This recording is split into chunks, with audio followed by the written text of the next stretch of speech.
नमस्कार मित्रांनो, मी महेंद्र काप. मित्रांनो, आमचा जो जमिनीचा गैरव्यवहार झाला तो तुम्हा सगळ्यांना माहितीच असेल. जर माहिती नसेल तर त्या सगळ्या व्हिडिओ आपल्या कोकणी भटक्या यूट्यूब चॅनलवर आहेत, तर तुम्ही जाऊन त्या पाहू शकता. मित्रांनो, जेव्हापासून हा आमच्या जमिनीचा गैरव्यवहार आम्हाला समजला तेव्हापासून आम्हाला खूप मनस्ताप सहन करावा लागत आहे. मित्रांनो, कधीही पोलीस स्टेशनची पायरी न चढणाऱ्या आम्ही आज आम्हाला पोलीस स्टेशनची पायरी चढावी लागली. त्या कारणाने आमच्या 2 भावांवर पोलीस केसही झाली. म्हणजे बघा, जमीन आमची, जमीन आमच्या मालकीची विकणारे आणि गैरव्यवहार करणारे हे दलाल लोक आणि केस ठोकतात आमच्यावरतीच.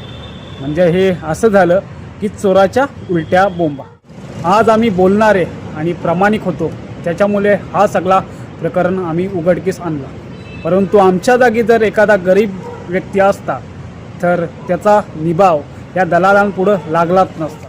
हा सगळा प्रकार तुमच्यासमोर आणण्याचं कारण म्हणजे तुम्ही या अशा दलालांपासून सतर्क आणि सावध होणं एवढंच आहे.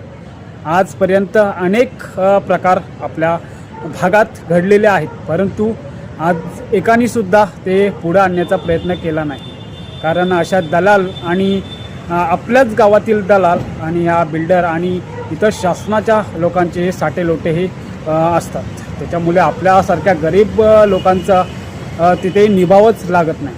परंतु आज आम्ही धाडस करून हा गैरव्यवहार सगळ्यांसमोर आणण्याचा प्रयत्न केला. तर मित्रांनो, यातून एकच आम्हाला साध्य करायचं आहे की आमच्यासोबत हे प्रकरण घडलं, परंतु एखाद्या गरीब व्यक्तीबरोबर असा प्रकार अजिबात घडू नये. आम्हाला सगळ्यांच्या जमिनी वाचवायच्या आहेत. एकाही शेतकऱ्याची जमीन अशा पद्धतीने जाऊ नये एवढंच वाटतं. मित्रांनो, या प्रकरणातून तुम्ही सावध व्हाल एवढंच मला वाटतं.